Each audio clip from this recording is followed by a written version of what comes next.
অনুগ্রহ করে বলবেন যে আপনি কেন উপদেষ্টা হলেন না। দেখুন, এই বিষয়টা নিয়ে সোশ্যাল মিডিয়াতে যেভাবে আলোচনা চলছে আমি অনেকটাই বিব্রত। বিশেষ করে অনেকে লেখালেখি করছেন, অনেকগুলো মিডিয়াতে উঠে এসেছে, বিষয়টাকে অনেকে যেভাবে চিত্রায়িত করছেন আসলে এরকম না। আমি একটু খোলাসা করি।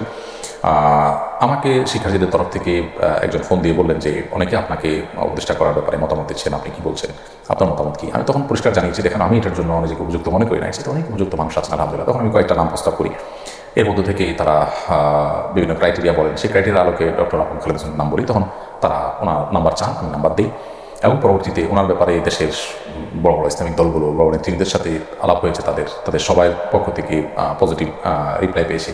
পরবর্তীতে তিনি নির্বাচিত হয়েছেন আলহামদুলিল্লাহ। তো আমাকে এখানে চূড়ান্ত করে ফেলেছেন তারা, তারপর আমি ডিনাই করে ফেলেছি আমি এত মহানুভব মানুষ বা এত মহান মানুষ আসলে না।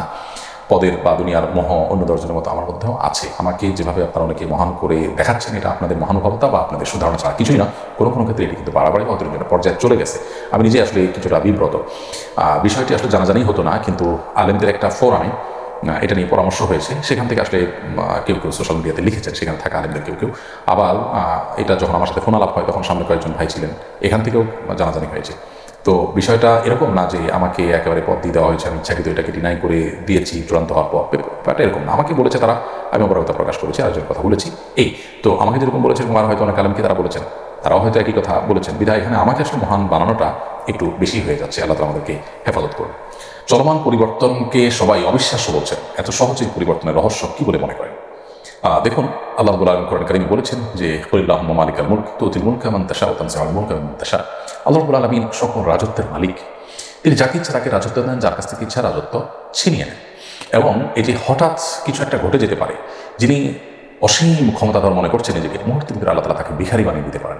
আবার একজন ভিখারি সাধারণ মানুষটাকে আল্লাহ তাআলা ক্ষমতার মস্তদে বসিয়ে দিতে পারেন।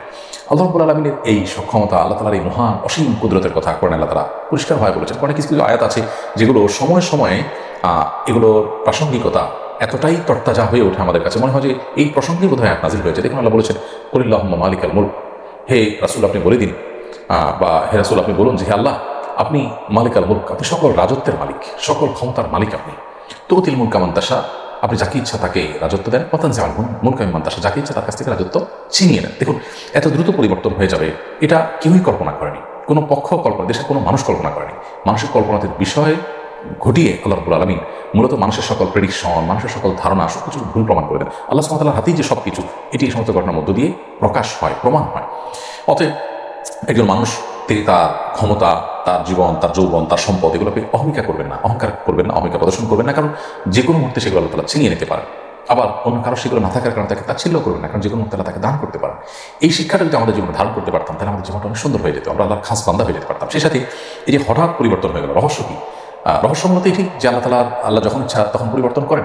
আমরা দেখি না যে অনেক মানুষ সুস্থ সবল স্বাভাবিক কোনো অসুবিধা নেই, হঠাৎ করে মারা গেলেন, আবার একেবারে মরণাপন্ন একটা মানুষ বেঁচে গেলেন। তো এখানে আসলে কোনো বৈজ্ঞানিক ব্যাখ্যা কাজ করে না। মূলত আল্লাহ রাব্বুল আলামিন যে সব কিছুর ক্ষমতা তার হাতে, তিনি যে সব কিছু নিয়ন্ত্রণ করেন, এটার প্রমাণ হলো এই সমস্ত ঘটনাগুলি। পাশাপাশি জুলুমের পরিণাম অত্যন্ত ভয়াবহ। আল্লাহ তাআলা বলেছেন কোরআন কারীমের মধ্যে যে লা তাহসাবান্নাল্লাহা গাফিলান আম্মা ইয়ামালুয যালিমুন, যারা জালিম তাদের ব্যাপারে আল্লাহ তাআলা গাফিল উদাসীন হয়ে আছেন এমনটি তোমরা মনে করো না। ইন্নামা ইউআখিরুহুম লিয়াউমিন তাশখাসু ফিহিল আবসার, বরং তাদেরকে আল্লাহ তাআলা সেদিন পর্যন্ত প্রশ্রয় দিয়ে রাখেন যেদিন মানুষের চক্ষুগুলো সব স্থির হয়ে যাবে, মানুষ সব দেখতে পাবে। অর্থাৎ আল্লাহ রাব্বুল আলামিন ছাড় দেন। আল্লাহ বলেছেন ইন্নামা নুমলি লাহুম, পাপিষ্ঠদেরকে, জালিমদেরকে ছাড় দিয়ে রাখি। ইন্না কাইদি মাতিন, এরপর আমার পাকড়াওটা আল্লাহ বলছেন যে এটা অত্যন্ত শক্ত হয়, কঠোর হয়ে থাকে। জুলুম যারা করে তাদেরকে আল্লাহ দুনিয়াতেই পাকড়াও করে। দেখুন, আদম আলাইহিস সালামের ছেলে যে কাবিল, সে তার ভাই হাবিলের প্রতি অবিচার করেছিল, আল্লাহ তাকে পাকড়াও করেছেন। নমরুদ ইব্রাহিম আলাইহিস সালামের প্রতি অবিচার করেছিল, তাকে পাকড়াও করেছেন। ফিরআউন মূসা আলাইহিস সালামের প্রতি অবিচার করেছিল, তাকে পাকড়াও করেছেন। নূহ আলাইহিস সালামের প্রতি তার জাতি অবিচার করেছিল, তাদের পাকড়াও করেছেন। আর সামুদ জাতি তাদের নবীর প্রতি পাকড়াও অবিচার করেছে, তাদেরকে আল্লাহ পাকড়াও করেছেন। ফিরআউন আমাদের নবী সাল্লাল্লাহু আলাইহি ওয়াসাল্লামের সাথে আবু জাহাল, আবু লাহাব বা শাইবা, তারা বিচার করেছে। মুসলমানদেরকে প্রতি জুলুম করেছে, আল্লাহ তাদেরকে পাকড়াও করেছেন। একসময় পৃথিবীর বড় বড় পরাশক্তিগুলো, আমরা জানি তাতারিরা, অনেকেই পৃথিবীতে একেবারে নিজেদেরকে অপরাজয় শক্তি মনে করেছে, আল্লাহ তাআলা তাদের সবাই দম্ভচূর্ণ করেছেন। সো জুলুমের পরিণতি অত্যন্ত পরিষ্কার। যারা জুলুম করে দুনিয়াতে কিছু অপরাধের শাস্তি নগদ দিয়ে থাকেন, জুলুম যারা করে তাদের এই জুলুমের শাস্তিও আল্লাহ তাআলা নগদ দিয়ে থাকেন। এটা অনেকটা শাস্তি, যেটা নবী সাল্লাল্লাহু আলাইহি ওয়াসাল্লাম হাদিসে বলা হয়েছে যে আখিরাতের শাস্তির পাশাপাশি নগদ দুনিয়াতে পরিণতি ভোগ করান সেই অপরাধের মধ্যে একটা হলো জুলুম। অতএব আমাদের ব্যক্তিগত পর্যায়ে আমরা যেন কারো প্রতি জুলুম না করি, কোনোভাবে অবিচার না করি, কারো হক নষ্ট না করি। এই যে হঠাৎ করে পরিবর্তন, আল্লাহর কুদরতের প্রকাশ এবং জুলুমের পরিণতি ভাবেই আকস্মিকভাবে চলে আসে। কারণ বিভিন্নভাবে আল্লাহ তাআলা বলেছেন যে তারা কি নিশ্চিন্ত হয়ে গেল যে হঠাৎ করে আল্লাহ আযাব তাদেরকে পাকড়াও করবে, আল্লাহ পাকড়াও এসে যাবে হঠাৎ করে, এই মানুষ নিশ্চিন্ত হয়ে গেছে। পরিস্থিতি যেটা তৈরি হয়েছে সম্পূর্ণ আল্লাহ তাআলা ফয়সালা এখানে ছিল। আল্লাহ তাআলার সিদ্ধান্ত এখানে ছিল। অতএব সেই অনুপাতেই সব কিছু হচ্ছে। একজন ইমানদার এখান থেকে শিক্ষা গ্রহণ করা এবং সেখান থেকে নিজের ইমানকে বৃদ্ধি করবার যথেষ্ট উপাদান রয়েছে। নতুন সরকার আসার পর মানুষ অনেক বেশি উচ্ছ্বসিত দেখা যাচ্ছে। অনেকেই তো এটাকে আল্লাহর প্রদত্ত নিয়ামত বলছেন। এগুলো কি বাড়াবাড়ি নয়? দেখুন, অতিরিক্ত উচ্ছ্বাসিত হচ্ছে মানুষ, এটা পরিষ্কার। কেন এত উল্লাস, কেন এত উচ্ছ্বাস মানুষের মধ্যে, সেটা দেখতে হবে। ইতিমধ্যে গণতান্ত্রিকভাবে নির্বাচিত অনেকগুলো সরকার আমরা দেখেছি।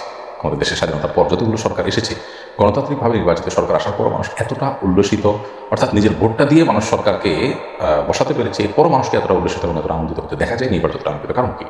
এর কারণ হলো বিগত 50 বছর ধরে স্বাধীনতার পর থেকে নানাভাবে সাধারণ মানুষ প্রতারিত হয়ে আসছে। তরুণ নির্মাণের নামে নেতাদের খুশি করার জন্য, তাদেরকে পাম্পুটি দেওয়ার জন্য, তাদের তেল মারার জন্য কোটি কোটি টাকা খরচ করা হয়, নানানভাবে অপচয় করা হয়, অথচ দেশে বহু বহু মানুষ না খেয়ে থাকে। নানা বৈষম্য এদেশে, নানা অবিচার এদেশে চলে। যার লিঙ্ক আছে, যিনি ক্ষমতাসীনদের সাথে ভালো সম্পর্ক রাখতে পারেন তিনি অনেক ভালো থাকেন, আর যিনি রাখতে পারেন না তার অবস্থা একেবারে খারাপ থাকে।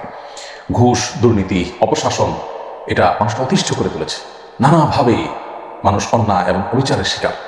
যেভাবে খুন, গুম, রাহাজানি, পুলিশের হয়রানি, কিছু হলেই মামলা ধরে নিয়ে যাওয়া, চাঁদাবাজি এবং অন্যায়ভাবে মিথ্যা মামলা দিয়ে হয়রানি করা, বিচার বিভাগে পর্যন্ত আপনার ন্যায় বিচার না পাওয়া, সেখানে পর্যন্ত আপনার নানাভাবে ইঞ্জিনিয়ারিং করে মানুষকে হয়রানি করা, এসব কারণে গোটা দেশের সমস্ত প্রতিষ্ঠানগুলোর প্রতি মানুষ আস্থা আসলে উঠে গেছে। এরকম ভয়াবহ পরিবেশে মানুষের একটা পরিবর্তন মানুষ চাচ্ছিল। কে করেছে, কারা করেছে, কি নামে করেছে, তার চেয়ে বড় কথা মানুষ পরিবর্তন চাচ্ছিল। তরুণরা সেই চেষ্টা করেছে এবং তরুণদের একটা ন্যায্য দাবি ছিল এবং তাদের প্রতি মানুষের একটা আস্থা তৈরি হয়েছে যে তাদের কমিটমেন্ট ছিল, তারা খুবই কনফিডেন্ট ছিল, সেটা থেকে মানুষ আস্থা তৈরি হয়েছে। সবচেয়ে বড় কথা হলো যে মানুষ যখন দেয়ালে পিঠ থেকে যায় তখন আসলে খড়কুটা ধরে মানুষ বাঁচতে চায়, সেখানে তরুণরা তো যথেষ্ট আস্থার জায়গা তৈরি করতে পেরেছে। সো এই জন্য মানুষের মধ্যে অনেক উচ্ছ্বাস উল্লাস দেখা যায়। কিন্তু আমরা বাঙালি সবসময় হুজুগে, আমরা যখন খুশি হই তখন অনেক বেশি হয়ে যাই, যখন বেজার হই তখন অনেক বেশি বেজার হয়ে যায়। যাকে মাথায় তুলি তাকে মাথায় তুলে অনেক বেশি তুলে ফেলি, আবার যাকে ফেলে দিই তাকে একেবারে পায়ের নিচে ফেলে দিই। এটা আমাদের একটি সমস্যা বলতে পারেন।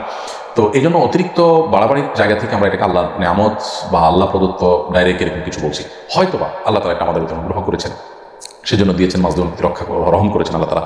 আবার হয়তো এটা আমাদের জন্য নতুন কোনো ফাঁক, কী যে হতে যাচ্ছে বা এটার পরিণতি কী দাঁড়াবে সেটা আসলে এই মুহূর্তে মন্তব্য করা কঠিন। তবে আমরা আশাতে করবো অবশ্যই ভালো কিছু আল্লাহ তাআলা যেন দান করেন আমাদেরকে। অতএব এই বাড়াবাড়িটা আমাদের করা যাবে না। বিগত 50 বছর ধরে মানুষ যে নিগৃহীত, মানুষের যে জীবনের নিরাপত্তা, মানুষের খাদ্যের নিরাপত্তা, মানুষের ন্যায় বিচার পৃথিবীর অন্যান্য দেশে যেরকম মানুষ পায় নিশ্চিন্তে, সেরকমটি বাংলাদেশে হয়নি। মানুষের খাদ্য, মানুষের পানীয়, মানুষের ঔষধ নিরাপদে কিনতে পারবে, ভেজালের কোনো টেনশন থাকবে না, এরকম বিষয় হয়নি। আপনি অন্যান্য দেশগুলো যেগুলো আছে, আমাদের এশিয়ার যে মধ্য এশিয়ার যে সমস্ত বা দক্ষিণ এশিয়ার যে সমস্ত দেশগুলো আছে, এই দেশগুলোতে আপনি দেখবেন যে এই বিষয়গুলো নিশ্চিত করা হয়েছে। এমনকি অর্থনৈতিকভাবে আমাদের পর্যায়ের অনেক দেশ আছে যে দেশগুলোতে খাদ্যে ভেজাল দেওয়া, পানিটা নিরাপদ, আপনার পানিতে ঝামেলা থাকা বা অস্বাস্থ্যকর পানি, তারপরে ওষুধে ভেজাল, এগুলো মানুষ কল্পনা করতে পারে না। ন্যায় বিচার সেখানে আছে, প্রতিষ্ঠা করা হয়েছে। আমাদের এই দেশটিকে নানাভাবে নিজেদের স্বার্থের জন্য প্রতিষ্ঠানগুলো ধ্বংস করে এমনভাবে শেষ করা হয়েছে যে মানুষ আসলে আল্লাহর কাছে ফরিয়াদ করছে রীতিমতো। সো এই নতুন যে সরকার আসলো, আসার পর মানুষের প্রত্যাশাও সেজন্য অনেক বেড়েছে, মানুষের উল্লাস অনেক বেশি। তবে উল্লাস না করে আল্লাহর কাছে শুকর আদায় করা উচিত, আমাদের অহংকার করা উচিত নয়। কারণ অহংকারকে আল্লাহ তাআলা একেবারেই পছন্দ করেন না, অহংকার পরিণাম ভালো হয় না। আমরা বিগত সরকারের অহংকারের পরিণতি আমরা দেখেছি। সো অহংকার যেন আমাদের মধ্যে না আসে। সাধারণ মানুষ এবং যারা ক্ষমতায় এসেছেন তাদের সবাইকে বিনয়ী হতে হবে, আল্লাহ শুকরিয়া আদায় করতে হবে, আল্লাহমুখী হতে হবে। আল্লাহ আমাদেরকে সে তৌফিক দান করুন। আসুন্নাহ ফাউন্ডেশন, উম্মার সাথে, সুন্নাহর সাথে।